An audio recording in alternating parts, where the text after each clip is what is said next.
Just when OpenAI closed its door for Sora, Google doubled down with a set of major upgrades to Google Vids, its browser-based AI video creation toolkit. Hey GadInsiders, welcome to your Tech Hub. Google has dropped Veo 3.1, Google's latest video generation model now built directly into Vids. Now, anyone with a Google account can generate AI video clips at no cost, with 10 generations per month, including for personal users. Google pitches it as a way to make animated flyers for parties, greeting cards, or other fun projects. But remember, it's not supposed to be making some cinematic masterpiece. Same goes for AI-produced music. Google Vids is integrating the Lyria 3 and Lyria 3 Pro models, but they're only available for Google AI Pro and Ultra subscribers.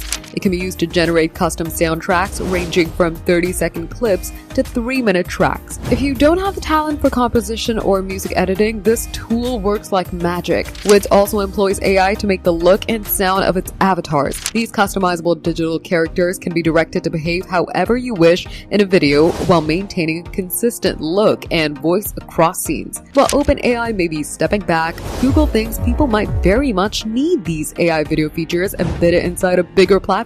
That may also explain why this update feels better timed than it first appears. If OpenAI's consumer retreat from Sora, they'll look for another AI video destination, and Google's just there at the right time. For more updates, subscribe to GadInsider, like and share the video, and don't forget to press the bell icon so you never miss any update.